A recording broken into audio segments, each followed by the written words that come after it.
And now something completely different. Watch us on YouTube. Listen on your favourite podcast platform. Or ask your smart speaker to play the podcast Leicester Till I Die. Subscribe, like, follow, and join in now. Strap yourself in. Because we're set up, switched on, and ready to go.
Follow us on Facebook, Twitter and Instagram.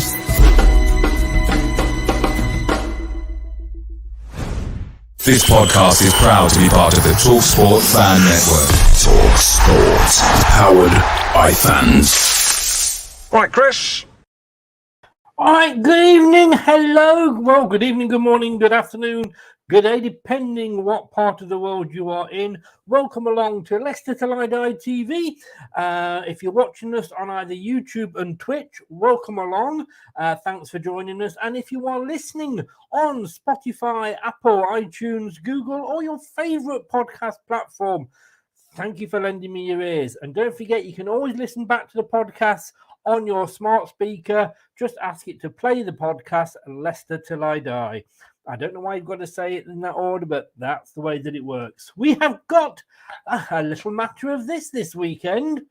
Yes. And did we play them earlier in the season? I'm trying to forget. But we've got the preview show tonight, stats and preview. As I said, hopefully you can hear me all right, because I've got a new microphone I'm using now. So please tell me if there's any sound problems at all. No problems with the shows, but we're merging the two shows together. So rather than have a full hour-long stats show, we're going to have a quick half an hour looking at some of the stats. And then at 9:30, we'll get Craig in, who I believe is watching Nottingham Forest tonight. And we've got Harry, Tottenham fan, who's at the moment enjoying the KFC, I believe. I think I know what KFC stands for, but we will come to that in a bit. So, shall we? I mean, this is not a game I look forward to. I've got to be honest with you. It so isn't. Terry's in. He liked the gear. Thank you so very much. It's actually it was a Christmas present that was bought for me in the wrong size. Was sent back. It wasn't actually the present that I asked for. The one I asked for, the blue one I've got, I asked for that version in white. But when it came through, it was this baseball top. And I really do like it, to be honest with you. I prefer it to the original. But hello, Terry. How are you? David, good evening, sir. Welcome along. Welcome along. Anybody else not looking forward to this? But only because we always seem to lose out to Spurs. Doesn't matter what we do. Son last time, he was rubbish. He was dropped, came on, got a couple against Leicester. Harry Kane, he scores for the fun of it, doesn't he? He scores for the fun of it against us. Sorry,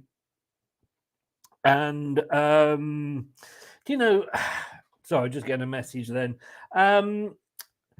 Congratulations to Harry on his 300 goals. I think we should be magnanimous and say that. But I also think we've got to say, how many cups have you won, Harry? I mean, you have scored more goals than Jamie Vardy in the Premier League. I will give you that. You've won more Golden Boots than Jamie Vardy. I will give you that. But let's have a look and, shall we say, Community Shield, or English Super Cup as I like to call it. Jamie Vardy 1, Harry Kane 0. FA Cups, Jamie Vardy 1, Harry Kane 0. Premier League titles, Jamie Vardy 1, Harry Kane 0. you get what I'm saying here, but like you say, Terry, after last week, bring them on indeed. Normal battering at home. I feel a lot happier, as Terry said, and I do feel a lot happier after last week. And Nate said it's a real test for our new signings. Looking forward to seeing what they can do. Look, I mean, it depends what Tottenham's going to turn up, because well, let's have a look at this. This is our previous meetings, guys. So it's the last 6 meetings. My eyes are going. I should have gone to Specsavers. 6 meetings there. We've won 1. Yes. They've won 5 out of 6. I shouldn't really do this to myself, should I? Look, we've scored 9 goals. They've scored 19, although most of that was in the game earlier in the season. A lot of cards dished out, 9 yellows to us and 11 to them. Look, we do know 6-2 at the start of the season. And you know what? I'm writing that off, because that was a bad start. And let me just tell you something. Tomorrow night at 9 o'clock, do you know what really, really gets my goat? Sheep.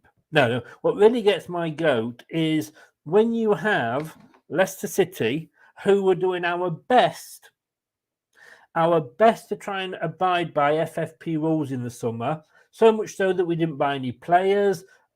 You remember the summer. And there we were trying to be, adhere to FFP, and Manchester City were just shoving it up their arse, weren't they? And saying, "Up Up Women's Super League, West Ham 0, Chelsea 7. Whoops. Don't think there's going to be much of a comeback there. It's a League Cup semi-final. But yeah, it does pee me off. So Brad, who's in here, and he says, hello to everybody. Who won in the end, Brad? You or Anthony? He'll be joining me tomorrow at 9 o'clock, and we will be talking FFP. It's question time tomorrow at 9 o'clock. We're going to start off with the FFP. I think we might be ending on that, to be honest with you. It really has got my goat. I'm not going to lie. The Super League as well, Brat. Yeah, I put a tweet out earlier, and it said, the Super League is being talked about again. But does that include Super Chelsea, 9th? Super Liverpool, 10th. Super Spurs, who haven't won anything in 15 years. And then what about Newcastle, who are sat in 4th? But what about Brentford? What about Fulham? What about Brighton? All sat above Chelsea and Liverpool, but they won't be deemed good enough. So, and the funny thing is that one of the key players behind this is Juventus, which are allegedly one of the most corrupt and bent clubs in Europe. They've just been deducted points again this season. So would you want to play them? I wouldn't, because I'll be thinking, how many rules are they breaking to try and win this game? But we'll be talking about that tomorrow at 9 o'clock. So here are the last results. 6-2 to us. 6-2 to us. Sorry, to Tottenham, I should say. We'll be talking about that game, unfortunately, later. The one before that, Tottenham beat us 3-1. They beat us 3-2, the last game at the KP. Before that, they beat us 4-2. Before that, 2-0. And before that, 3-0. We have actually won some games. I've got to be honest with you. We have won some games against them, and we'll come on to that in a bit. But here, as you can see, is the league positions that we are in. Tottenham are sat in 5th. But look at them. Lost 1, lost, 1-1. I mean, it all depends which Tottenham are going to turn up tomorrow. Hopefully, look, Brendan surprised me the other day. I'm not going to lie. Brendan surprised me. He actually played an attacking team He didn't play a team that had any defensive midfielders in, and he made the right substitutions. But can he really do it 2 weeks on the trot? Because you know the old saying, if it ain't broken, don't fix it. Has anybody ever told Brendan that? I mean, do you remember Nigel Pearson? You know, when we got promoted, you didn't know what team he was going to pick. The season before that, when we broke all the records in the Championship, we knew you could pick the team 6 weeks in advance. Let's hope he sticks with that, because that team that I saw against Villa, and yes, they're 11th, but top half, you know, using the BBC Liverpool rules, they are top half at 11th. It was a performance. It was, to be honest with you. It was a great, for me, the best performance of the season so far. So Tottenham are in 5th with 39 points. We are 14th with 22. Now, if we look at the home form, which is obviously because we're at home, we're 19th with our home form. God almighty, why do I keep doing this? We are 19th with 9 points. We've only won 1 in the last 6 at home. God, it's scary. It's scary. And that was when we beat Leeds, that last win was. Yeah. 19th based on the last 10 games. You can't see that, and I just realised that. So what I'm going to do, I won't be doing comments for a while, but let me just take, as you can see, the home form there. So we're 19th out of 20 teams on home form. On away form, Tottenham, bloody hell, Tottenham are second. Oh, Jesus. I didn't look at this before I came on. I just came straight into the stats. So Leicester City, 19th on home form. Spurs, second on away form. It's not going to end. It's not going to end well, is it? It isn't. Ah, dear. And as you see the fixtures there, our last fixtures, we beat Villa, we beat Walsall, we drew with Brighton, lost to Forest, we lost to Newcastle, and because we beat Gillingham. Whereas Tottenham, they beat Man City, although they did have a player sent off, which I guess will not be playing tomorrow. Saturday. They beat Preston, they beat Fulham, they lost in the first game to Man City, they lost to Arsenal, and they only beat Portsmouth 1-0, but obviously that was in the Cup, so it was probably a reduced team. We do know they haven't got Loris, but then again, I was quite hoping he would play because he's not on best form at the moment. Let's just have a look at our strengths, shall we? Let's have a look at our strengths, Chris. Yeah, just get a few comments in first. Even with Spurs sitting back, they are still full of goals. I know, that's the scary thing. Not full of cups, though. No. Super League, yeah, English. I know, I did see that, but it still annoys me. Brad says, well, all I'll say is Liverpool fans may want to see it finally to see some positive happen. Think Brendan confuses himself at time. Yeah, don't we all? Don't we all? Yeah, we're going to go into the Super League more tomorrow. Is the game on telly? I bet it's not. You're quite right, David. It's not. But the Blackburn Rovers FA Cup game on the Tuesday is on telly. It's on the BBC iPlayer. Apparently Spurs stream it off their own channel. Are they sure? I don't think they will do because of Terry, because of FA rules. You know, Premier League rules. It won't be shown live if it's not on a. It's like Man United could not show Man United games on MUTV because of the agreement that they, that Sky has with the Premier League. So no, it won't be live on Spurs channel. If you have a Fire Stick, it will be available on some channels if you do the search and find it. Is all I'll say, but don't find it on anything else, unfortunately. So Leicester's strengths, we haven't got many, have we? Shooting from direct free kicks, very strong. I mean, I still say that's down to Maddison, but of course he is back. And extra long shot opportunities.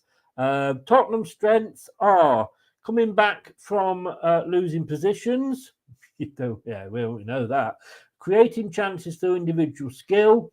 They're very strong on both of those. They're strong at creating scoring chances, attacking down the wings, creating long shot opportunities, finishing scoring chances, counter-attacks, attacking set pieces, and aerial duels. Weaknesses, again, we come out top on this. Avoiding offside, defending against through ball attacks, defending against skillful players, protecting the lead. Tell us something we don't know. Stopping opponents from creating chances, aerial duels, defending counter-attacks, defending set pieces, and defending against long shots. Yeah, should we turn up? Should we turn up on Saturday? Tottenham's weaknesses: avoiding fouling in dangerous areas, stopping opponents from creating chances, and they're very weak at avoiding individual errors and defending against skillful players, of which we've got a few now. Leicester's style is short passes. Let me just bring this up for you here so you can see it. Leicester style there, short passes, attempt through balls often, take long shots, playing in our own half, play the offside trap, and we are non-aggressive. I must admit, I think Victor Christiansen, I think he actually brings something aggressive to the team. I think he's a great sign. I think they all are, but I think he is a great signing. Tottenham style, short passes, attack through the middle, attacking down the right. They take a lot of long shots. Opponents play aggressively against them, and they like playing in their own half, and they are aggressive. And the thing is, though, I mean, when we look at that game that we played, I mean, yes, we lost 6-2, but a lot of Spurs fans were saying in that first half we were actually worrying them, and then we just collapsed. So who knows? Who knows what will happen? Match forecast here. Ooh, do you think we dare look at it? Close your eyes, everybody. If you don't want to be upset, turn away from the screen now. Leicester will score from a direct free kick, is very likely. Tottenham will score as a result of individual skill, is very likely. Tottenham will make a comeback if they go. Tottenham will make a comeback if they go ahead. Oh, sorry, if they go behind. Sorry, is very likely. Tottenham will score a long shot, very likely. And then likely, it's all Tottenham, I'm afraid, guys. Likely, Tottenham will create many scoring chances. Tottenham will dominate in the air. Tottenham will score from a fast break situation. Tottenham will score from a set piece situation. So, shall we just end it all now? Shall we? It's not good, is it? I did say Neil's in. Good evening, Neil. How are you? Tottenham's weaknesses are finals. It's just cups. I mean, as I said earlier, congratulations to Kane on his 300 goals, but the cupboard's bare. The cupboard is bare. Yeah, Fire Stick. That's right, Terry. If you've got a Fire Stick, you can find most matches. But if it's not on Sky, BT, Prime, you won't be able to see it on any club site. Of course, you're a good boy, Terry. Not okay. Let me just have a play around a second. Right, here we go. So just to do one or two last stats here. Like I say, we've just seen the last games, but you know, Leicester's form in that 4-2 was amazing, wasn't it? I mean, as I say, for me, it's the highest team that we beat this season. Yes, we have got Tottenham coming up. Yes, we have got Manchester City, but we've seen both those teams are beatable. They really, really are. I mean, none of us would have guessed that Tottenham would have scored got 3 points against Man City the other day. Excuse me. We got a good draw with Brighton, and that was good. I mean, you know, when you look at what they did to us in the first game, that is actually a good result. The Forest one, I'd rather not talk about. As the same with the Fulham, to be honest with you. And I mean, Newcastle, got to be honest with you, they just played us off the park. And of course, the game before that, of course, in the league was Liverpool. Yeah, and I'll tell you what, I mean, I don't blame anybody for own goals because nobody goes out. You know, every own goal is unlucky because they're not meant. I mean, Harry Souttar, his first game in the Premier League, his first game for his new club, and he scores an own goal. Tell you what, though, that would have been the easiest thing for Rodgers to have dealt with at half-time because Wout Faes would have just gone over to him, taken him to a side and talked him through it. And it's the best game that Wout Faes has had since, you know, the two own goals against Liverpool as well. So he could be coming back to form because he struggled since then. Let's not lie.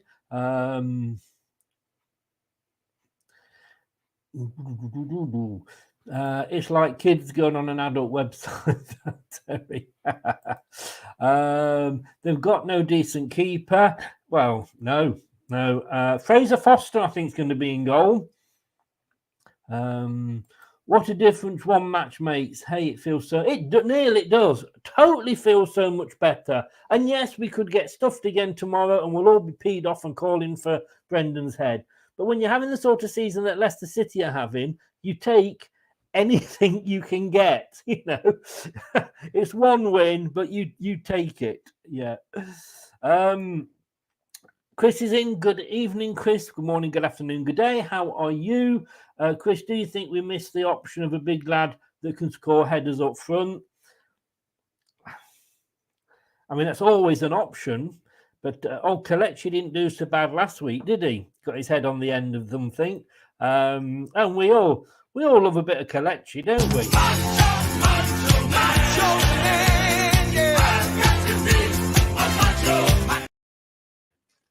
Oh, I love that.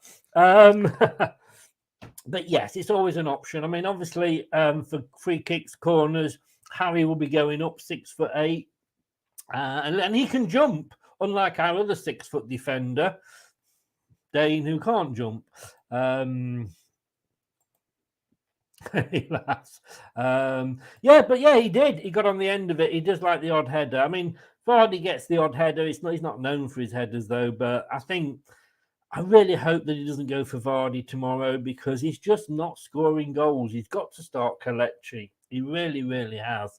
Form goes out the window, to be honest. I had a Spurs fan who said he'd prefer Ward over Forster. My God! I mean, come on, you know I like Danny Ward. And all this of we need to buy another goalkeeper. I'm sorry, we don't. Give Danny Ward a chance. A goalkeeper is only as good as his defence in front of him. But my God, if he's saying that, I mean, was it? It wasn't Forster that was in goal when we beat them, Southampton, was it? No, it wasn't. Look, we've played them 33 times in the Premier League. It's not all doom and gloom. We have won 7. Sorry, we have won 12 of those. Spurs 16, and it was in 5 draws. I mean, I was looking at a prediction show on Doug's channel yesterday, and he had Man City fan on, and he was very dismissive of Leicester. But, you know, we have won 12. We've won 7 of them at home. Spurs have won 7 away. It's just our recent form hasn't been that good. But, hey, look, we need a good performance. And, you know, we've got nothing. If we go for it, who knows? And all these records have got to be broken. So we've not won in the last 6. About time we did then, isn't it? And then here, we have looked at our previous meetings. Get your scores in, by the way, towards the end of the chat. We are going to be doing predictions. I've got the X-Foxes and everybody's table and details in, so we will be looking at that. Leicester could go at Spurs defence. Romero suspended. I think we've got to go for it. And look, all I'll say is, Brendan, you got it right last week. I couldn't criticise you at all. Now, we're stuck with Brendan until the end of the season, so let's just get behind him. And that doesn't mean that I will not criticise him if I feel there's something he's done that I don't think he should have done, or he's made some bad decisions. I will have a go at him, but we've got him till the end of the season. So let's stick. Let's get behind him as much as we can. But last week he went for it. He, put an attacking formation out. No defensive midfielder in there. Starts Kelechi scores.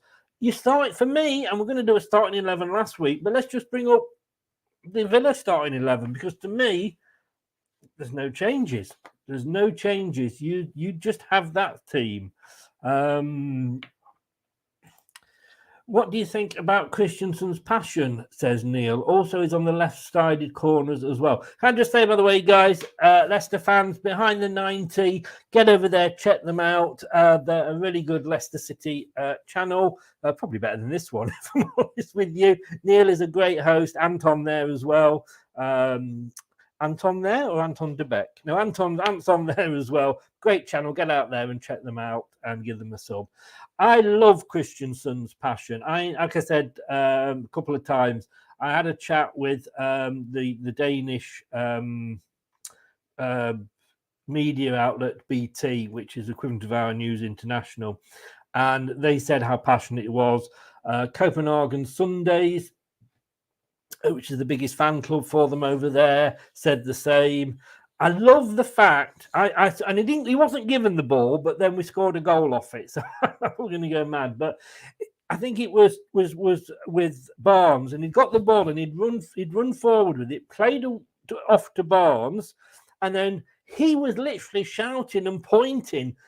But as it happens, Barnes didn't. He crossed it in, and I think it was the one that Kelechi headed in. So I love I haven't seen that in a while. I haven't seen a player on Leicester side, and obviously I don't see it because I'm watching on the telly. But to see a player actually calling for it and pointing to where he wants it, then being ignored. But it's great. It's great. So I love his passion. I totally and utterly love his passion. Rich is in, Rich Sports. How the devil are you, sir? Oops, I've lost you. There you go. How are you doing, Rich? What did you do last night? 2-0 down to Leeds. Come on. Do us a favour. I mean, if you're going to be beating Leeds, manager. Well, I've got you down as a Champions League place this year, Rich. Don't let me down. Don't you think we need a defensive midfielder in against this lot? Good point, Terry. Well, I won't be choosing the team. Of course, Craig will be choosing the team later. So we'll see if he picks a defensive midfielder or not. People have likened him to Haaland sort of energy. Get that vibe a lot.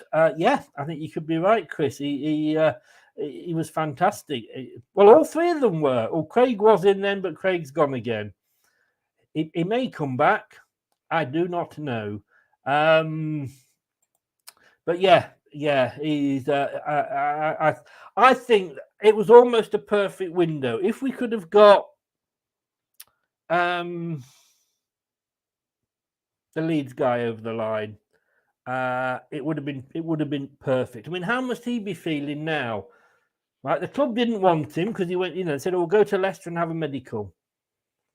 He's having his medical. He's talking to Brendan Rodgers, and he's called back. I mean, how embarrassing is that? First of all, but secondly, they ain't going to sack the manager. He's not going to fill in with confidence. Jack Harrison, that's his name. He must be thinking, what the hell am I doing here? But he's a Leeds player, so good luck to him. But yes, a good point about a defensive midfielder. If Craig comes back in, we'll find out.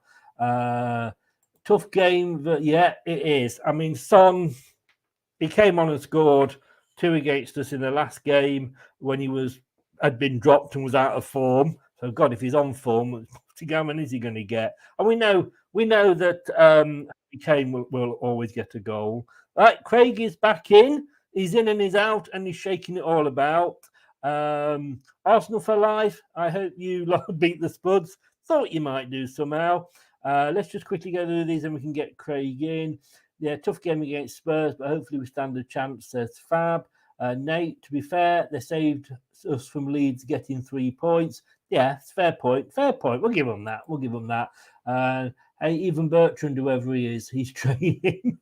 Really? Well, he'll get injured in training. We know that. Look, apparently he's been off to watch Nottingham Forest tonight, so I hope he had a good time. Let's bring him in. It's the old wise owl. You know him well. Craig, good evening, sir. How the devil are you? I'm good, thanks, Chris. Hello, everyone. And how was the Nottingham Forest game? You did go to see Nottingham Forest tonight, didn't you? That's right. Yeah, I was at the comedy festival. You're quite right. Oh, I'm so glad you went with that. I was waiting for you. No, I didn't see. I heard you right at the start of the show, and I thought, right, that's where he's going. Yeah, you know me so well now. You know me so well. Was it a good evening, sir? It was good. Yes, yeah, it was enjoyable. So, for those who don't know, Leicester Comedy Festival, biggest comedy festival outside of Edinburgh, been going 30 years. And runs from Wednesday, just gone, started yesterday, all the way through to February 26th. So if you're in the area, try and get out and see something. Brilliant. Any big names? There are a few big names. I'm on the, although I'm not supposed to say it, but I am on the judging panel. So we tend to get to see the more up and coming acts. Fair enough. Yeah. Fair enough. Okay, but yeah, I say nobody's watching, so nobody will hear you. Look, there was three of us in, so he was always going to come in third, I guess, wasn't he? Apparently, he was enjoying his KFC earlier, which I must admit I thought stood for Kane fails contests, but I don't know if that's true. Harry, good evening. Hey, how are you? Yeah, I'm good. You? Yeah, not so bad. I've got to say, and I did say this at the start, that you're in now. So well done to Harry Kane. Is it 300 goals all-time record now? 367. Yeah. Yeah, 267. Yeah, he broke Reeves' records. I was actually there, so. Well done on that. It was good you got such a good goal scorer sort of playing for you. But I'm just trying to compare, and I did earlier, but I'll do it again now. Sort of Community Shields, Vardy 1, Kane 0. Oh my god. FA Cups, Vardy 1, Kane 0. What's the other one? Oh yes, Premier League titles. Vardy 1, Kane 0. It's great having a good goal scorer at the club, isn't it, Harry? Yeah, it's unfortunately the rest of the players aren't as good. So that's the problem. Anyway, welcome along. Give everybody. I'll put your link in the description below, but just give everybody a shout out as to where they can find you. Yeah, so my channel is Hotspur TV, so HAZ and SPUR, so like Hotspur, and also on the socials, go follow me on Twitter at Hotspur92. So they are pretty similar, so it's not hard to get confused. We're Leicester fans. We're easily confused. I mean, look at Craig's face then. He was like, "What?" You know. If you like Spurs-related content and me moaning after a loss, then I'm definitely. But the details here are below there on yours anyway. Yeah. But welcome along. Thank you for joining us. First question. Let's get the elephant in the room out of the way first of all. 6-2 last time we played. I mean, I don't know. I'm trying to block it out my memory, but you look at that score, and Craig, I'll come to you first. You look at that score, but some of the Spurs fans were actually quite worried in the first half. Yeah, I was actually at that game, and that's why we lost. Yeah, but it was never a 6-2 game. I think that's fair to say it wasn't a 6-2 game. First off, I thought we played pretty well, and then they brought Son on, and that was it. And to be fair, yeah, we still had a few of our old shortcomings from set pieces, corners, or whatever. We conceded a couple of goals, but then Son scores a hat trick. Two of them are worldies. They're all great finishes, to be honest. We didn't help ourselves. They came on pretty much like Villa did for us last week. You make the mistakes, but then you've got to punish them, and Son and Spurs punished us for the mistakes. But I thought overall, it was one of those games where it was when Brendan was really under the cosh, to be honest. And I remember coming on after that game, and obviously everybody was piling on. but being at that game, it made me feel like the team was still playing for him. You know, it looked like the team were playing for him. We had a heavy defeat, but then we went on to have a really decent run on the back of it. So it'd be nice if Spurs, we can beat Spurs this time to kickstart another good run following on from the Villa victory. Terry says, was Brendan at the comedy festival with his excuses? That would have been a good laugh. TM is in. TM, it's been a while. How the devil are you, big Spurs fan? But then that's two. Bloody hell. Didn't know they had that many. Spurs about times. And Slurpy's in from the Isle of Man. They're in a different time zone there on the Isle of Man. Apparently you win 2-1 with Kane with an injury time goal. I mean, that will probably happen because you only ever score after 90 minutes against us. But were you at the game as well, Harry? Were you at that game? Yeah, I'm a season ticket holder, so I go to every home match. I've been to a few away games, but not as many. Right. And were you worried in that first half by us? Yeah, I think the real change for the game for me was when Basuma came on and we turned into like a 3-5-2. And like Maddison in the first half was literally destroying us. I mean, you could have been 2 or 3 up in the first half from what I remember. I actually love Maddison. I think he's quality. Yeah. And yeah, he's not coming to you. We probably can't afford him considering our chairman, but I don't know if you've heard his recent quotes recently, but anyway. Yeah, I was quite scared in the first half, and I think until the you guys got tired and we went into like a 5-man midfield, I thought you guys were going to beat us. And then, but I think Basuma was the real change when he came into midfield. We looked a lot better, along with Bentancur and Højbjerg. I don't know if you guys know, but Basuma and Højbjerg, no, Basuma's out of Saturday now. He's got an injury. Lloris is out for 2 months, so he's not going to play either. So yeah. Oh, what? I mean, I've got to say, I feel really, really, really bad for them. I don't know. It's so difficult not to look smug at this point. I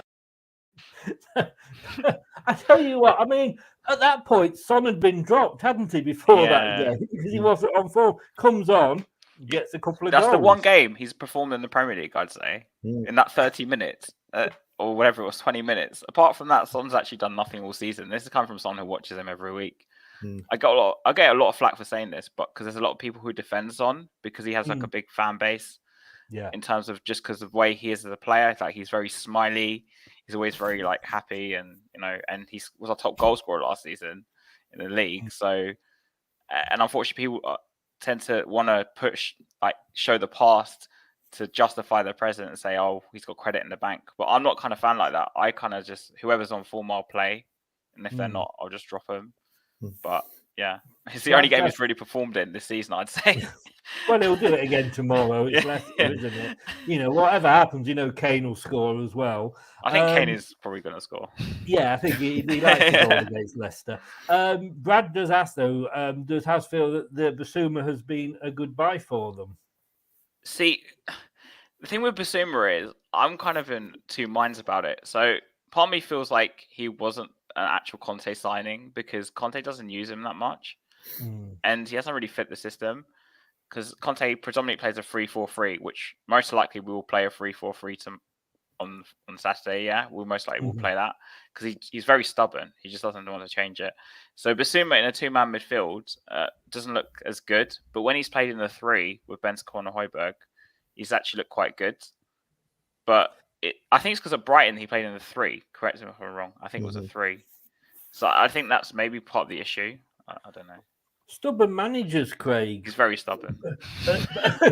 Who would have thought? I've never known a stubborn manager. Have you? No.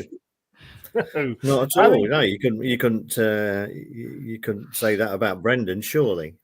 No. Or Nigel, if we go that far back. Yeah. Talking of signings, I mean, you went to the game last week, and happy birthday for last week, by the way. Cheers, thank you. I won't do our 1970s Radio Luxembourg jingle again because I've not got it lined up. But it was a great that you went and you saw a win. Our 3 new signings, all of them starting. I was there's any that, and I felt sorry for Harry getting an own goal. But I thought all three had great, great, starting. Yeah, debuts. they all gave us great cause for optimism, I would say. Tete looked a threat and the sort of closest thing to Mahrez that we've been waiting for like 4 years. Don't say that. Don't say that. No pressure on the guy. Well, I was going to say, I think that debut has put the pressure on him. I think with Brazilians though, you have to have an air of realism that you're not going to get that every game. You are going to get the odd game where they throw in. Just a shocking performance. Rafinha did it at Leeds. He could be brilliant, but then he could be anonymous. Yeah. Richarlison at Everton, he's not really played much for you guys, so you probably haven't seen that side of him yet. But I'm sure it's there, and I think we just need to temper that about Tete. But he's got all the tricks, and he loves showing them off. So that should be fun for whoever's playing down the left hand side for you on Saturday. Hopefully Ben Davis, but you never know. And then I thought Christensen was fantastic. Good old fashioned marauding left back. Reminded me a bit of when Robertson first went to Liverpool, and he was just bombing down that left hand side, and that was Christensen. And he's got a bit about him. He looks like butter wouldn't melt. But he put, I think it was Douglas Luiz on his backside and just stood over him, sort of smiling at him as he was on the floor. So he's got a bit of a toughness about him as well. So when I was on, they used to say like, you're getting old when the policemen look young. Yeah, I know. He looks like 12 when the left backs look young. Yeah, Thomas, in fact, isn't he? Yeah, but and then Suter played really well, and what I liked about Christensen and Suter as well, they both seem to be very vocal. They're not quite fullbacks. No. I think Thomas has been a bit unfortunate this season. He's got a lot of stick. He's still only young, but he doesn't have that presence that I think Christensen will bring. They were both talking to the rest of the back line, trying to get them higher up the pitch. So yeah, it all bodes well, and hopefully, they'll put on a similar performance as they make their home debuts. I mean, I was watching the game on I'm sure it was an official link, but I saw, I think it was for Inacho's goal, and Christensen played a ball to Harvey Barnes. Yeah. Was pointing and shouting like tries to get it. As it happened, Barnes crossed it in, and Inacho scored, and obviously it was a great cross because of that. But yeah, it's been a long time since I've seen a player do that. But and again, before the goal, I thought Tete, once he got the goal, he kind of just settled in and he was like calm. Yeah. Before that, from my point of view, and as I'm only watching it on the telly, he did look a little bit anonymous.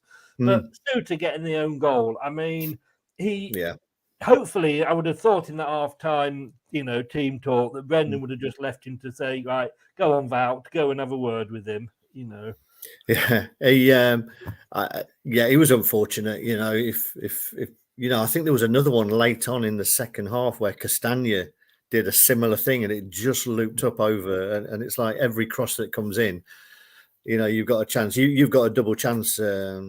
On Saturday, if you put crosses into the box, either we'll score an own goal or Kane will score. So, right. So if you can avoid that, that would be much appreciated. But no, Suter, he put that behind him pretty quickly, and he made a couple of really good blocks and interceptions in the second half too when we were under a bit of pressure.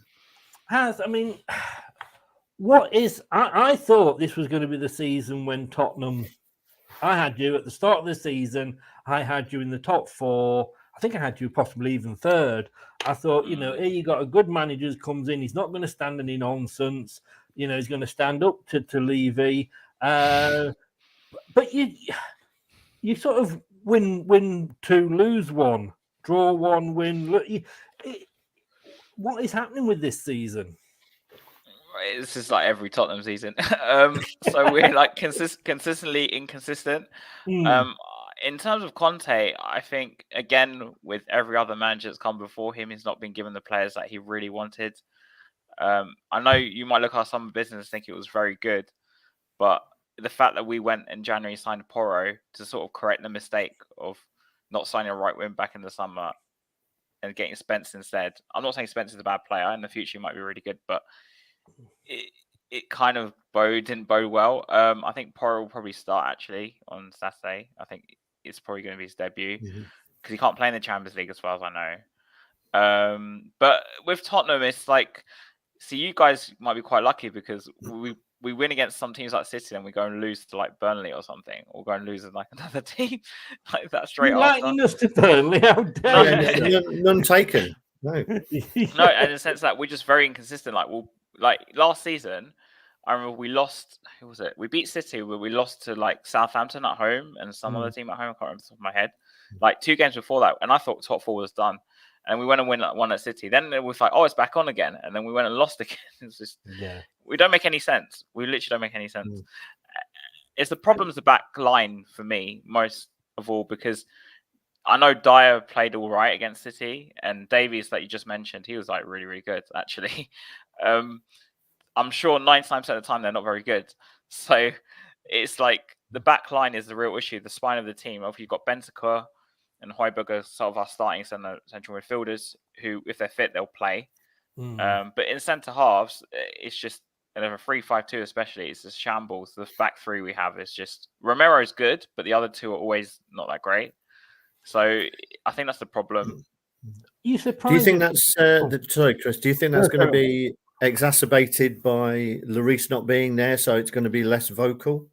Well, Lloris isn't the most vocal goalkeeper anyway. Also, I don't think you guys have been watching Tottenham much this season, but he's done a lot of clangers. He's not been good. No, I'm going to say you're glad he's out, aren't you? Like, it's weird you say that because Spurs Twitter was either like, and it's coming from someone who's Levy out, criticizing the board for not signing a goalkeeper. Now, I'm the most Levy out person, but I did not see that as like a stick to beat him on, because to sign a top class goalkeeper in January, we're talking you're gonna have to spend like 100 million or something crazy, or they might not. I don't think there's anyone on the market anyway. And Forster for me is all right as a backup. He's okay, and we've been crying out for like the past month to play him. So now Lloris is injured. I don't know why everyone's like suddenly losing their saying, "Oh, he's injured. We didn't buy a goalkeeper." Well, you've been saying for the past month to play Forster anyway. So it's like, I don't know. I don't understand it. Forest sign that was somebody from PSG that used to play for Real Madrid and then was bloody awful for Costa Rica in the World Cup. And there are goalkeepers out there, I'm sure. You laugh. We got linked with Ben Foster the other day as a backup goalkeeper. Emergency goalkeeper as a backup for Fraser Forster. but I'm surprised at what you were saying though there about Conte, because like I said, I would have thought that he would not have let any players in that were not his choices. And we hear this about Chelsea as well. Chelsea's he's picking the players. Well, that's fine, but you know, if his managers go and somebody else comes in, this player that they've signed and given a long contract to, what if the new manager doesn't like it? And I thought Conte would be, like I say, the one that was going to stand up to him. I mean, we thought that about Mourinho as well. I did, I remember. But I think with Conte also, his contract was only 18 months or something, 2 years. So I think he's just going to see it out. And he might, a lot of people are quite 50-50 whether he's going to stay or not. I'm leaning towards the signs that he's going to go because. Do you want him to stay though? I want him to stay, but I just don't think he's going to get enough reassurances that he'll believe. That's the thing. It's just, I think Pochettino's most likely going to be in the dugout next season because that's what United's going. And unfortunately, serial winner. Yeah, there's a lot of. I'll be very angry, by the way, if we get Poch back. But like, as in, Spurs go through the same cycles all the time, and it's hard to really explain. Like, we get to a point where we're top 4, and everyone's like, let's push on. And then Levy doesn't spend, and then we just eventually 2 years later or 3 years later, we'll fall back out of it, and then we go back in again and fall back out of it. And it's just a vicious cycle. But as for Conte, any manager like Conte, Mourinho, even Martin Jol, Harry Redknapp, I rated all of them. I thought they were all very good, even like Pochettino, of course, as well. But these managers have a vision, and as Conte said to Sky Sports, who interviewed him, but the vision of the club does not match mine. It's basically what he said without saying it. Wow. And and he's basically saying all the signs that he's basically not happy, but not actually saying it. And he does a lot of indirects, but this is what happens with Spurs managers. They don't explicitly say, "Oh, I'm not happy." And obviously, because the Spurs managers, I have to say, they get paid a lot of money, like probably more than most managers in the league. I think Conte's on 15 to 20 million a year. So why would you walk away from that with 6 months left? I don't know. Yeah. So it's just, I know what you're saying, as in a lot of people did expect that, but I kind of learned from Mourinho that I think the club will always sign players behind managers' back, and Spence was a massive example of that in the summer. I mean, Craig, I was doing the stats, and I'm my own worst enemy in doing them. Really, I should check them and cherry pick. Well, if I cherry pick ones that were good for us, would have had no stats tonight. But looking at the game, Leicester, looking on home form, we're in 19th position. Excellent. Spurs on away form are actually second. I mean, should we just give them the points now and not turn up, or are we feeling positive after last week? Though, come on. I think we have grounds to be positive, to be honest, and I think as Harry said there, that, Spurs are inconsistent. I think the phrase is they're very Spursy. Yeah, that's about right. Yeah, and so you don't know, but we know that Kane likes scoring against us. I think he scored more against us than any other team. Yeah, you're right. You're right. All of his goals. So, but I think if we concentrate more on our own offense, then I think we will give them a decent game. I think you've seen how Kane gets frustrated, and he ends up coming deeper and deeper. So to be honest, I think our best chance of keeping Kane quiet is to be offensive and force him to come deeper and further away from the goal, to be honest. I think with Spurs, you say that, but with Spurs, I kind of disagree. I think you kind of need to give us the ball because we can't break anyone down.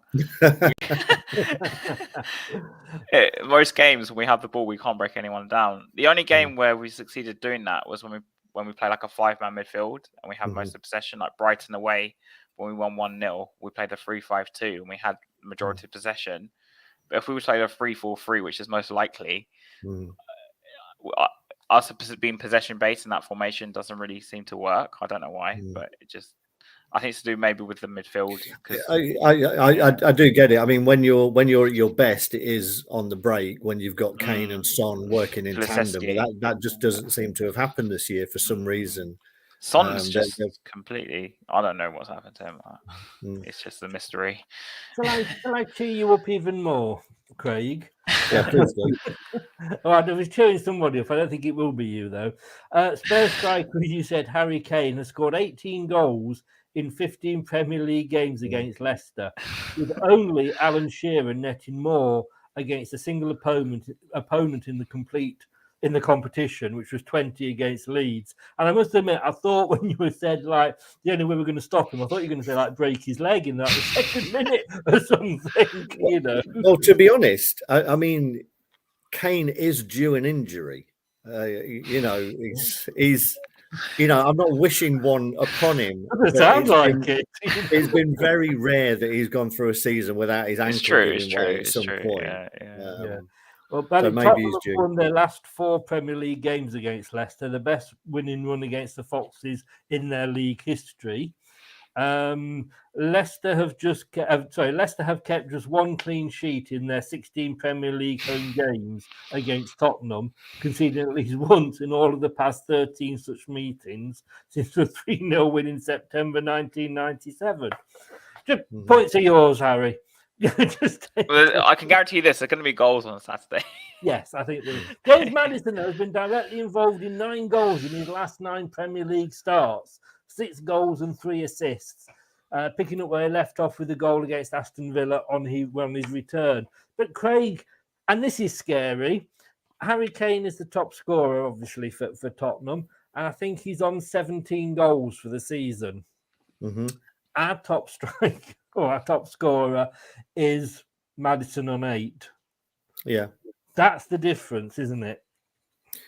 It is, but you can look at that another way. You can say that we spread the goals around, so we're not reliant on one player. And if that one player has an off day, where are the goals coming from? I can see that. I can see that point of view. I Even as a Spurs fan, we rely on Kane way too much. Grasping, is it not, though? I mean, thing is, though, I mean, how confident are you going into this game, Harry? I mean, if I was on your, in your shoes, to be fair, I'd go, all right, so you've won the last, the last game, but we beat you 6-2 and all this, you'd be thinking, are you feeling confident going into this?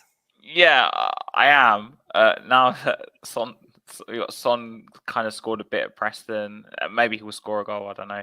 But the midfield doesn't worry me as much. I know Bizuma's out, but Højbjerg and Bensko are very solid together. They're a brilliant pairing. And I think with Kulusevski being back, I think that makes a huge difference for us. Like, it's actually massive because he's basically, apart from Kane, he's basically our creativity. And I actually think Leicester will more likely get some success if they kind of cut off his supply from Kulusevski, because Kulusevski is one of those players. And you spoke about Morez earlier. He's very similar to Morez. He cuts in off the right, and his delivery is just 99% of the time he'll find who he wants. He likes to come in and shoot off the right, cutting off the right and have a shot cross goal. And yeah, Kane, obviously, last game he did score, and that was through our high pressing. But playing against someone like City suits us more because City just have most of the ball, and we just hit them on the counter. It kind of depends. Leicester Tottenham is always a very open game. I don't think I've ever watched this Leicester Spurs game be like 0-0 or something. I have to think back. One of my first memories was watching a Spurs Leicester game, actually, when I was in like the 90s, and it was like 4-3 or something crazy like that. I can't remember what it was. How's Kulusevski at tracking back? Because I can guarantee you Christensen will be running past him at every opportunity and doubling up with Harvey Barnes down that left-hand side. So what's been happening lately is Kulusevski's actually come inside, and then one of the midfielders tends to come across. And then, he does do some tracking, though. His tracking is pretty good. But I have to say, I haven't seen Christensen play, so I can't really judge what he's like. What I could say, though, is I really judge you guys times Harry Suter, because he'd probably get into our team. He's better than what we got. The UK sort of backed me up here, because I was about to say my best memories of Tottenham of the 15-16 season. I think you beat us at the Lane, didn't you? Sorry? Did you beat us at the Lane, I think? Me? That season? I think we did. We beat I'll tell you why I remember twice, this. I think, didn't we? I remember this so vividly because I went absolute ballistic, because I had this massive thing that season about defending set pieces. Yes. And I remember this. Dyer got caught out, I think, on 2 of them or something in 2 games against you, and I was like fuming. Because I remember it was like you scored off a corner, I think, the second goal or something. Yeah. I've actually got a clip here from the at the end of that season when they were looking at the championship. Now there it was. Oh, sorry, I'm so sorry. I don't know how that happened at all. so sorry. But what you were just saying, I had to get it in once, didn't I? What you were saying about spreading goals round, Craig. 8 goals for Maddison, 7 for Barnes, 3 for Tielemans. So our top 3 goal scorers have got 18. Like I say, Harry Kane's got 17. That's right. We've got Iheanacho now, so I think now we've got that balance across the front line. I think there's less is going to be looking to go through Barnes, which hopefully will take a little bit of pressure off him, because he's been coming under quite a bit of pressure, and I've been quite vocal about the fact that he's been pretty poor, to be honest. But I think now we've got a bit more of a balance. It means that we can look to spread the play both ways rather than always looking for Barnes. So I'm confident. I'm not overly confident because it's Spurs and Kane is playing, but I think we'll be in the game. And can I just ask you? Sorry, Patson Daka. How's he doing at Leicester? Because I know we were linked with him before, and he's Freddie Canute is his agent. Has he Right. not Okay. done well, or No, he's struggled a little bit, to be honest, and I don't think we've been playing to his strengths. Ironically, the Villa game would have been probably the best game for him because Villa were playing with such a high line. I was speaking to some Villa fans coming away, and they were saying that's an Unai Emery tactic, but they were pushing right up to the halfway line, and Daka would have probably got a lot of joy in that. But when it's a little bit more condensed, I think he's still trying to find his feet. Hopefully, it will come.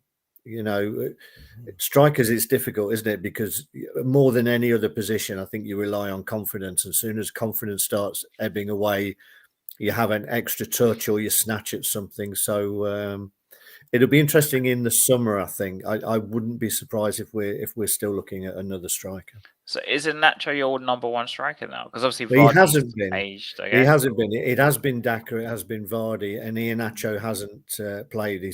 It was his first start, I think. Oh, all right. Correct me, Because Chris. before you guys signed him, we were linked with him too. I remember back then. Yeah. Yeah.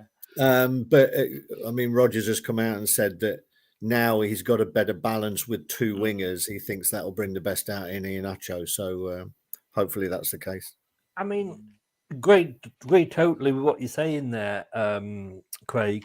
But do you know, for me, Iheanacho, he's never been given, apart from one time, and we know how that ended, he's never been given a long enough run in the team, has he? He's not. I think Brendan doesn't see him as a lone striker. And when we've Villa on Saturday, look what happened. But I think what the difference there was that he had two players who were up pretty much alongside him, because Tete was more of an out and out winger. And I think particularly in the second half, first half, it did take a while to get into the game, Tete. I think it was like 10 minutes in before he touched the ball at all. But you could see him growing in confidence. But he was looking to stretch the back line a lot more than anybody we've had playing in that position, because we've been filling in. So Maddison's played out there, Perez has played out there. More sort of midfielders who are looking to come inside. So this was the first time that you've got a winger who was more happy to hug the touchline, so it seemed like we were playing with a proper front three, and I think that's why it helped Iheanacho that he could drop into a gap, as you saw for the third goal where he played Tete in, that he can drop into almost a little 10, and then you've got runners coming off him. So it'll be interesting to see how it goes, and hopefully it wasn't just a one-off against Villa. Do you think though that I like Daka, but I liked Musa when we had him as well, and he wasn't really played in the right position. Do you think we got not just Daka, but we got this whatever striker was going to be a season too late, and we should have maybe got them a season before when Vardy was still on reasonable form, and they could have had a sort of a season to settle in? Potentially, but then you're looking to buy a striker who is good enough, and usually when they're good enough, they're not happy with being on the bench. They're going from being a regular starter at a decent level. Daka was at Salzburg, I think, so he's playing European football. I think he would have been told that he was going to get some kind of opportunities. So it's difficult with strikers because also they need to be playing to get that confidence up. So it's really difficult to tell someone that, okay, you're going to be on the bench and, you're going to get 20 minutes here and there. So it was a tricky one. I think the idea was with Daka that they brought him in a season earlier and they thought he would kickstart this season, but it's not really worked for him. No. TM, I've got to say, I don't know who this striker that you got called Katie, but Kate. Ironically, that's actually his wife's name, I think. Is it? Oh, yeah. Well, put her on against us and she'll score. But Craig, Kate Kane. Stick with you for a second. Yeah. Because, I know you're not Barnes' biggest fan, and he takes. You don't rate Barnes? What? Go on. Yeah, Craig. I've got to say that's a typical reaction from someone who doesn't see him play every week.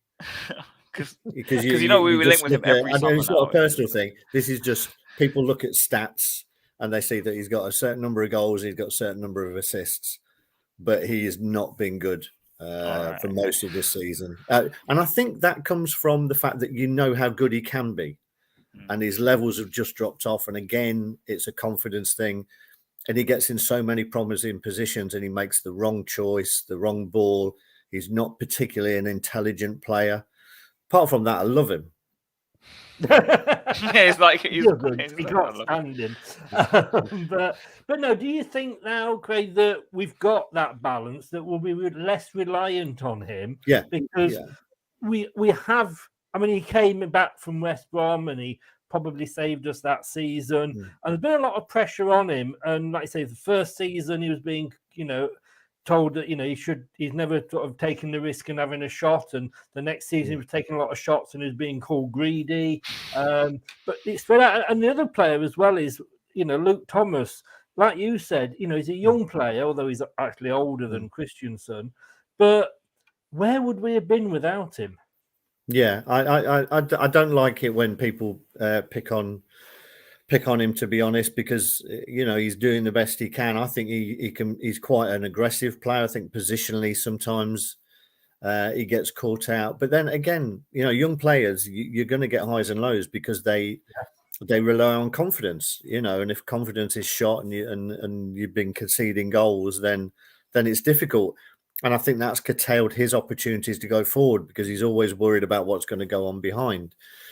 I think what we've got now with the players that we've actually brought in, you're seeing players being able to play in their best positions. So not only have we got a proper right winger now, that then allows Maddison to play in a number 10, which he hasn't been able to. And he still contributed the most goals from being played out of position.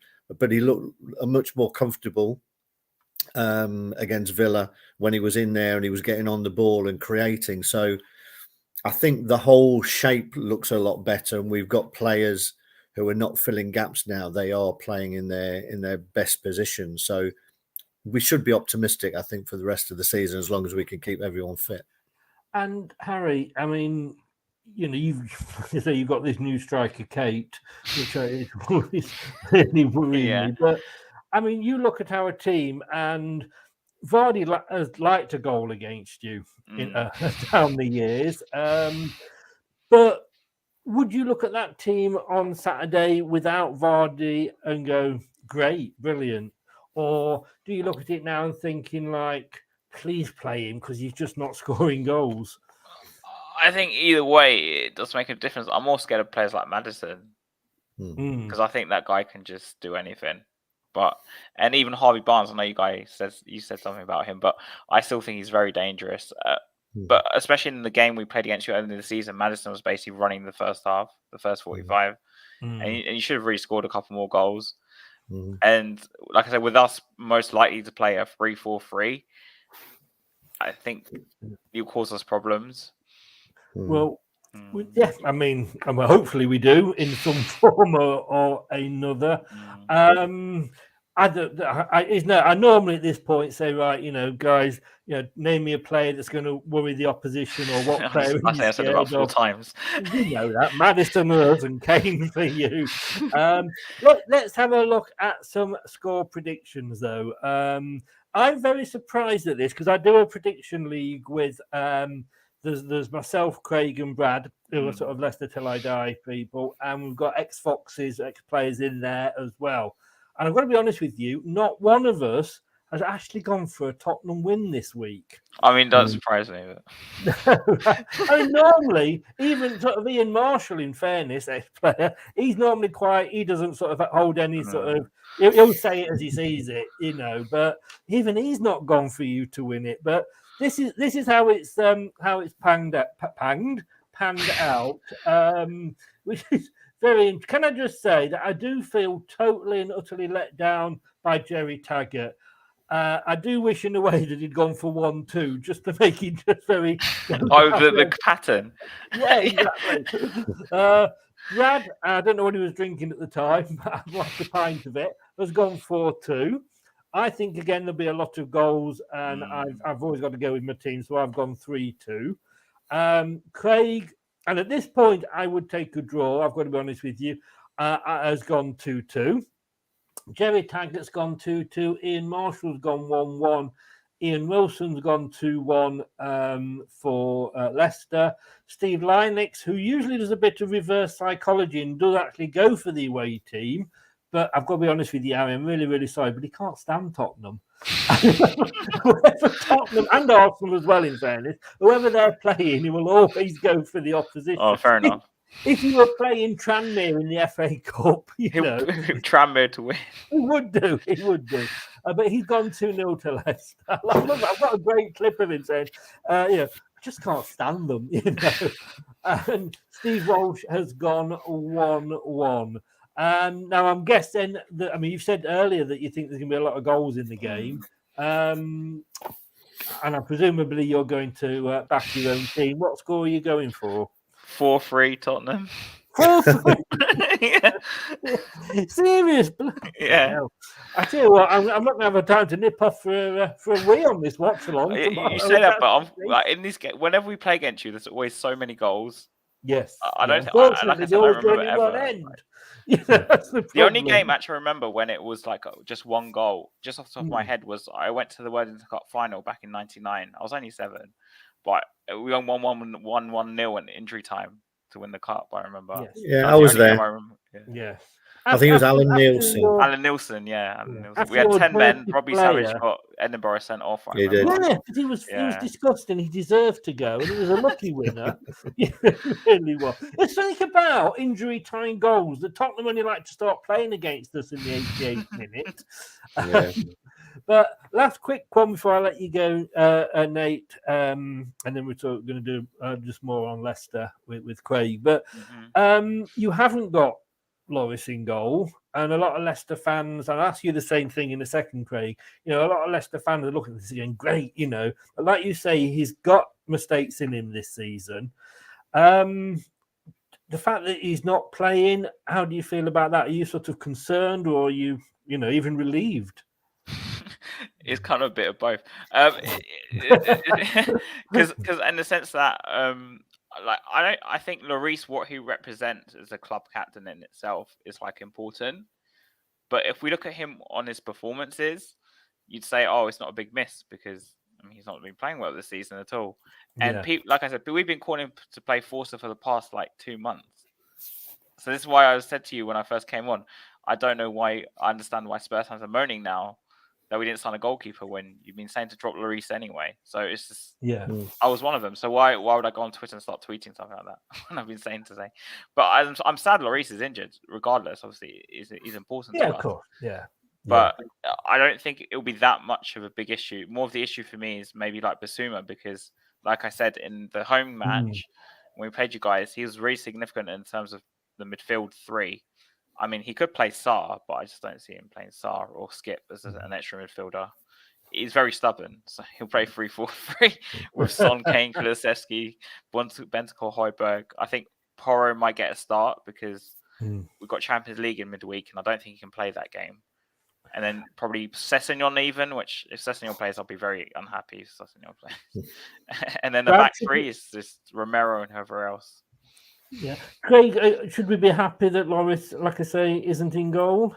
Well, I was going to say he has got a rick in him, and it was noticeable against Villa that we were trying to press very high and put Villa's back line and the keeper under pressure to stop them playing out from the back. And I don't think Lloris is great with his feet, to be honest. But then I'm not sure Forster is either. So I would look to see us trying to press quite high when you've got goal kicks and the like, and that's see a if good we can idea. turn it over. Because our biggest weakness is playing out the back. Yeah, and it's when we try. This is why me and my dad, when we go to games, we scream at them to push up and just kick it long, because I know if we start kicking it around the back, the other team will just press us, and then one of them do a mistake, and then that's usually us, though, isn't it, Craig? It is, but it was noticeable that seemed to be a tactic now that we've got 2 wingers.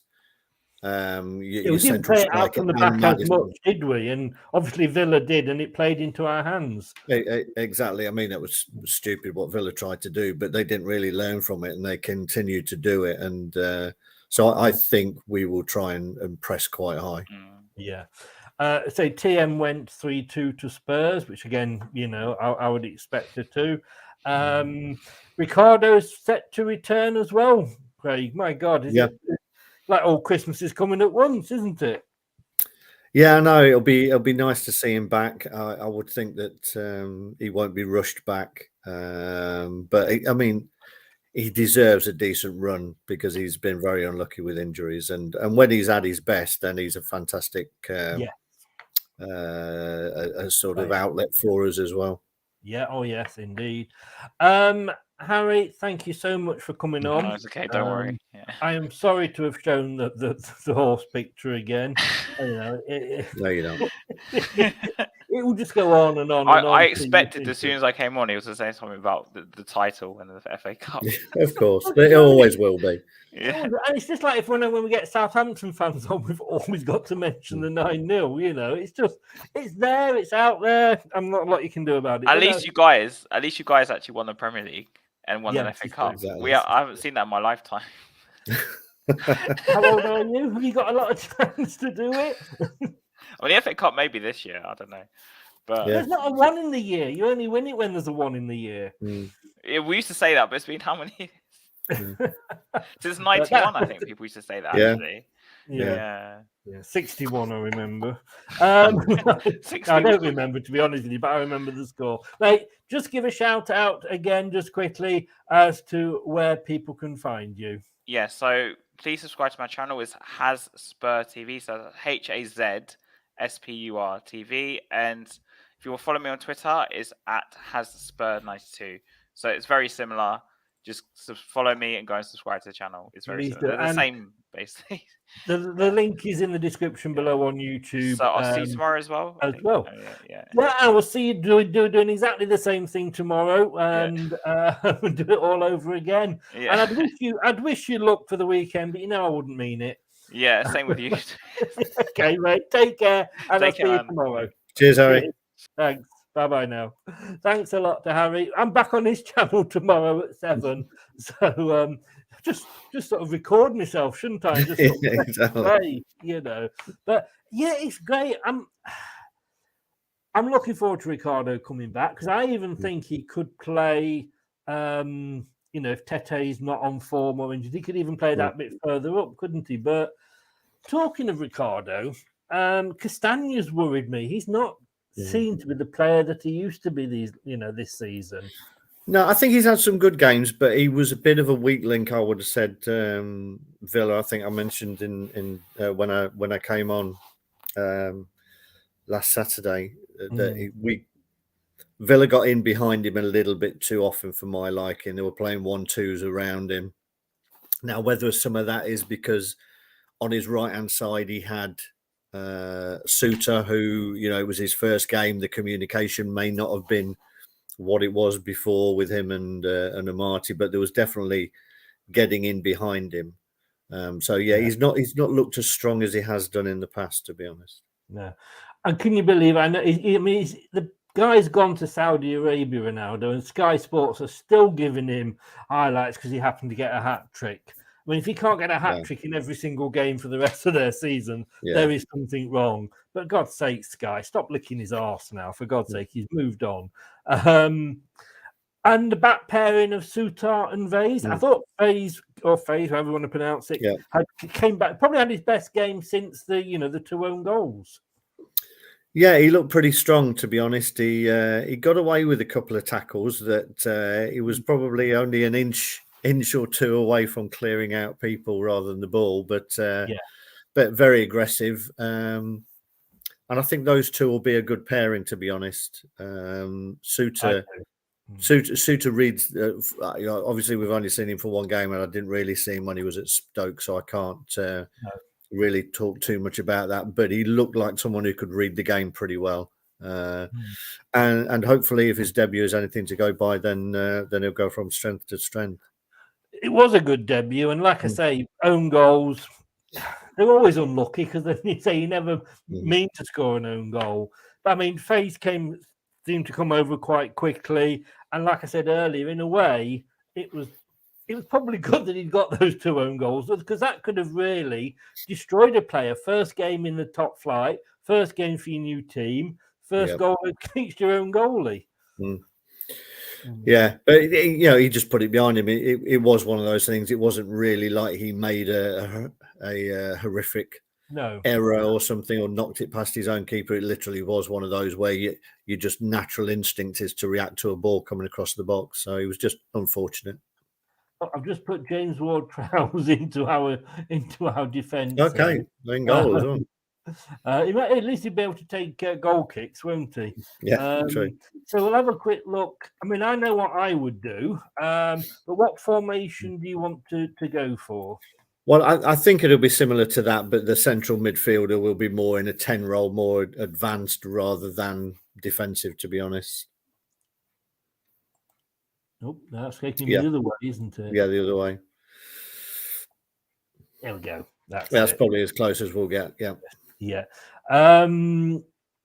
So, I mean, the team, for me, the team picks itself. But, at left back, I would, I've got to go for Christensen. Yeah, I think, I mean, as excited as you can get about a left back, this is probably it. He looks like he'll be a fan's favourite pretty quickly, to be honest. I do. I think I agree with you there. And I think it won't do Thomas any harm to have that break, will it? No, and it was interesting that he brought Thomas on. He brought him on for Christensen. I think we were all surprised that he made that change, but it was a couple of minutes later he made another change, and he clearly went to a back five. So he felt more comfortable with Thomas as part of a 5 than a 4. So I think he'll still get some pitch time. Oh, I think he will, and I'm struggling to find Christian. I found him the other week. I found him last week, to be honest with you. Let me have one last go at trying to spell his name. Christian.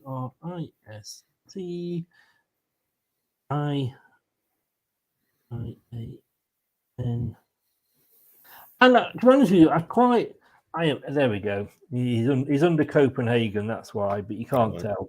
But to me, he was. I think it was nice because it was sort of saying, like, you're still in my thoughts. You're still part of the squad. I think I said the break will do Thomas good, but I do think that it just. I know what I want to say, and I can't get the words out. But yes, I think I think he was dropped. And who else have we got? Again, should Christensen get injured? And obviously, the question is always going to be how long till the new signings are. We've got to have to rely on him, haven't we? It is. I mean, and we've seen, it's very often that you say that new signings will take a little bit of time to bed in, but it was very encouraging against Villa that they all seemed pretty comfortable from the off. Yeah. It was like, I mean, they'd had almost like a full week, hadn't they? Yeah. I presume we are going for a phase Suter. Yeah. 2 central defenders. It looked good. And again, I mean, Suter is a big bugger, but unlike our other big bugger, he's able to jump. Well, indeed. And, I think very similarities with Harry Maguire. I think it was, not as tall, but had come from, a lower team, a championship team wearing red and white stripes, but has the same sort of attributes. I think looks to play on the front foot, aggressive, and if he can be as successful as Maguire was for us, then I'll take that all day long, to be honest. Yes, I agree 100%. Just to go back to Christensen, I think you mentioned about him doing corners. Yes, it was nice to see somebody taking corners that got it past the first man. Yeah, it was. It looked a decent delivery, to be honest, and give us that opportunity to have in swingers from both sides. Yeah, no, it was all round really good. Do you think now, though, that really there's no excuse for Rodgers, is there? He is with us till the end of the season. I don't see any point, even if we don't have, a good end of last half of the season. We can't get rid of him now. There's no point, No, he's got his own players in. Exactly. We've done well in the window. It would have been nice, I think, to have Jack Harrison. Yes, because he can play on both sides, so it would have put pressure on Tete and Barnes, and enabled Rodgers to switch either of them. Yeah. in the last 20 minutes of a game. And I think it would have been good for Barnes to have a bit more pressure on him, to be honest. Yeah, no, I agree. So it's a shame that didn't happen, but we filled the gaps that we needed to fill. So this is looking more like Rodgers' team. Yes, and therefore, as I say, like you say, no excuses. And the good. I mean, like you say, good thing is that we filled the positions, but maybe not with his players, because we know what happens when he picks the players. Yeah. Oh, did I say that out loud? I guess we're having Castagna, despite all the problems, we're going to have him on the right, aren't we? Yeah, I think Pereira will be sort of eased back in, to be honest. Yes, yeah. Going across the middle, left middle. This is where I would make the change. I would only make one change, to be honest. I know I'm giving away where I'm going with the rest of the team, but I would play Mendy over KDH. I don't think KDH. I don't think KDH had a particularly good game against Villa. He did win the ball back for the first goal, but his touch was off quite a bit. And I think with Mendy, the position he plays, it would allow him to pick Kane up when we know Kane loves dropping deep into that 10 role. I think you've got a Mendy there who could either, take him out or could stop the ball getting to Kane. So for me, I think Mendy would be a better option than KDH for this particular game. I had him because obviously you were here last week, and I put him in my team and was surprised when there wasn't a central defensive midfielder. Would you put him in the middle or on the left there? I think the way he set up was that it was KDH and Tielemans were both almost more central. Cheers, Tony. We're more central. Tielemans was playing a much more defensive role than he has done, and allowing Maddison to just have the free reign of that sort of 10 spot. So, so for me, I think they would both sit deep and try and block that space where Kane was to drop in deep and stop the counter attacks against us, and that allows Maddison to have free reign in the 10 in front of him. So Tielemans on the right, I think is what you were saying. Yeah. And then James Maddison. Yeah. In that central role. Yeah. But for me, and I know he's had to play on the right because we didn't have any player there that could play that role, or any player that Brendan trusted to stay in that position for a long time to give them confidence to play there. But Maddison in that middle, and he's got the freedom to roam, and like you say, with Mendy coming, that's his best role, isn't it? Yeah, definitely, and I think it gives him a solid platform there with having those two behind him. Yes, Yeah. Now, are we? Because I know what you were saying about Barnes before, but are you going with Barnes? Yes, yeah. I mean, there's no real alternative, to be honest, at the moment, unless you pushed someone like KDH further forward. But I think that front three worked pretty well, to be honest. And as I say, I can't see Spurs pushing up a lot and leaving a lot of space in behind. So I think it's more a game for Kelechi. Yeah. Let me just put Kelechi in. I mean, to me, I thought Barnes looked better because there was less pressure on him, because we suddenly were able to play it down both wings. Yeah, I think I would like a little bit more work rate from him coming backwards. He doesn't. It all seems a little bit half-hearted. But I think you're right. I think there'll be less pressure on him. I think the midfielders can look both ways now, rather than always looking to try and play Barnes in. And if Barnes, as we know, he doesn't always make the most intelligent runs, so it meant we had to recycle the ball a little bit too often if Barnes wasn't in a position to receive it. The fact now we've got two wingers, I think it gives us more options going forward. Yeah, no. I think that's a good team. It'd be interesting to see if he does make a lot of changes. I mean, we've seen this in the past, haven't we? Where I said earlier, Championship season when we ran away with it and broke all the records in the club's history. For it seemed like you could pick Nigel Pearson's team 6 weeks in advance, couldn't you? And then suddenly we get up to the Premier League and you change it every single week.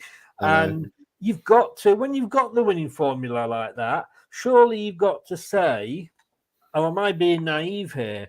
But you've got to say, look, Spurs, this is a team that put 4 past Villa. And Villa, let's be honest with you, yes, all right, you could say they had a bad game, but nobody's fools under Emery. No. And Emery. But, this is what we're going to play against you as well. Not make a load of changes. Say, oh, God, it's Spurs. Oh, we've got to be a bit worried about them. Let's put this guy back and that. But maybe that's just me, but that's what how I feel. Yeah, I think everyone who started the game, apart from KDH, deserves to do it again. That it's a solid team for me, and everybody knows their roles. It's not like you've got the classic square pegs in round holes. So for me, that's a pretty solid team. Should we feel confident? I think probably more so than we have done for a while going into a game against Spurs. Yeah. And for the rest of the season? Yeah, I think, if that team can stay fit, I saw enough there to allow us to play more on the front foot. And I think we're a better team when we're playing on the front foot. So I think I said, I don't know if it was you I said it to, I don't think it was, but I actually was trying to find the press conference from last week, and there was problems apparently with the recording. It wasn't up, and I clicked on one, and it was his first ever interview, Brendan, when we appointed him, and he was going on about playing. I'm looking forward. I'm going to bring exciting football, and like you said, we're going to play on the front foot. And I'm like, what the hell has happened? But and I think the problem this season for me is we're too far back for. To probably push for Europe. I mean, never say never, obviously, but I think there's worse teams than us that will go down this season. I think so.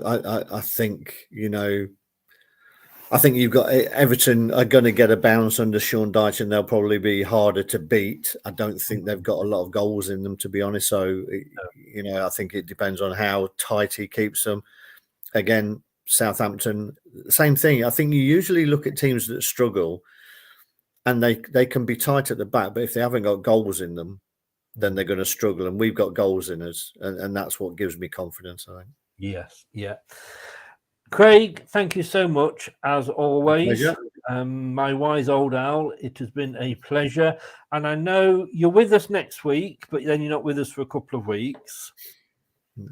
Is that no? It's the next two that I think I'll miss. Yeah, that is fine. That is not a problem.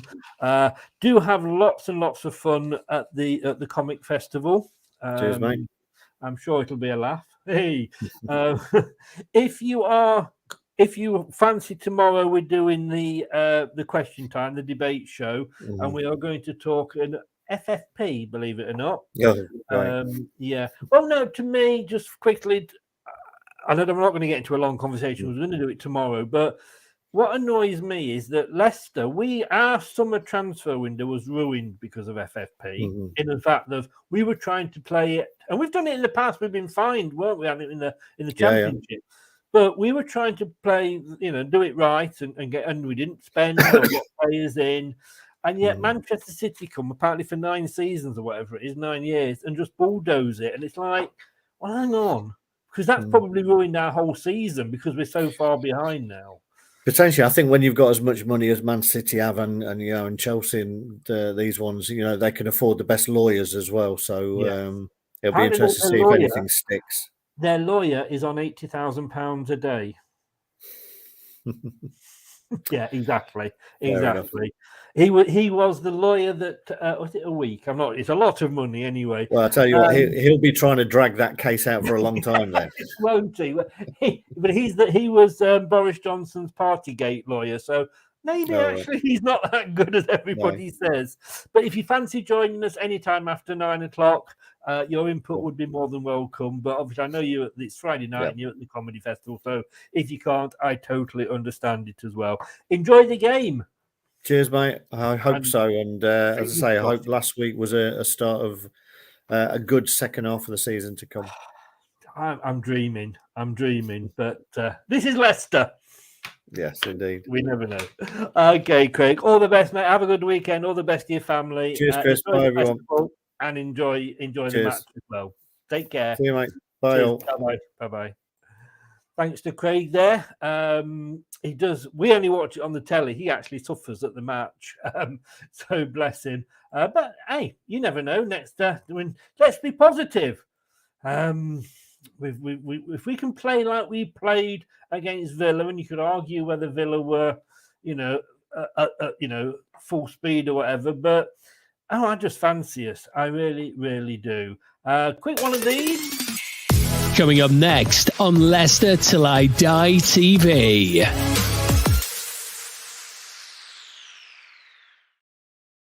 Like I said, we have got question time, 9 o'clock tomorrow. Harry can't make it, so it's me and Brad and possibly Craig or everyone else who wants to come on. Let me know. We are going to be discussing take that. All the best, Craig. Thanks very much. We will be discussing that 9 o'clock tomorrow. Then we've got the normal watch along on Saturday at 8:30. No, we haven't. At 2:30. And followed at 6:30 by the post-match. And if you want to still catch up on the interview shows that we do, it's called The Conversation. Go to Leicester Till I Die TV on YouTube and just type it in the YouTube search bar to bring it up, Leicester Till I Die TV. And I've got Russell Osman. He gave us some great stories last night. And we've got, still up there, we've got Pontus Kamar. Brilliant. And he's still got Juninho in his back pocket. And 2 weeks off this. Yes. Who could it be? 2 weeks. So 2 weeks on Wednesday, we have got a very special surprise guest coming on. I'm looking forward to it. It's probably the biggest name that I've had on the channel. I'm going to be honest with you. I won't tell you who it is. Well, I can, but guess what? I'm not going to. Nate says, take care. Thank you, Nate. And you as well. Have a good day over there in America.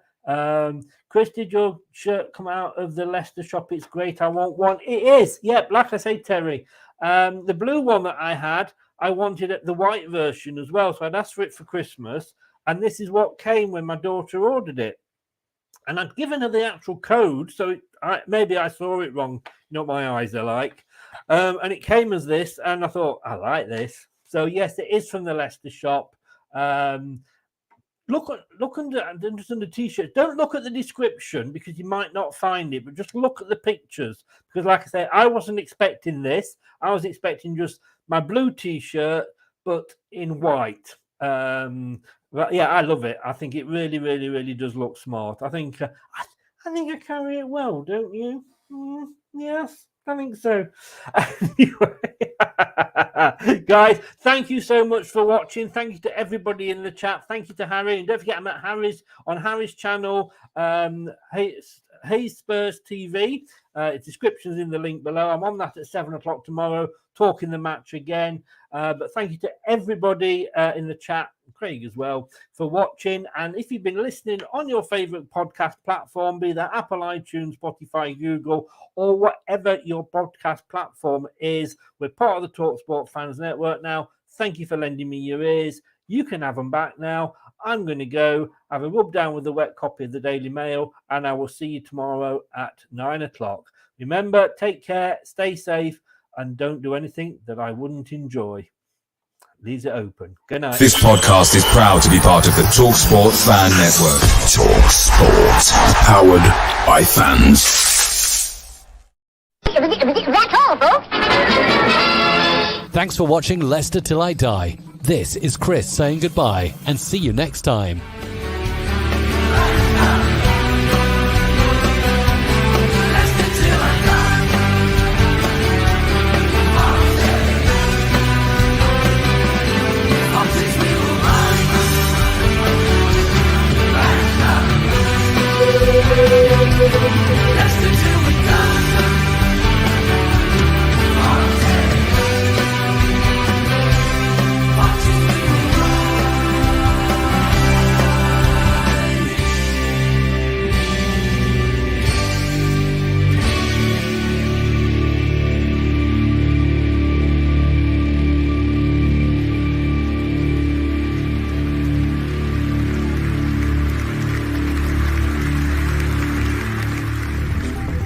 for watching. These videos are tremendous. You better like them too, or I'll be back. Leicester Till I Die TV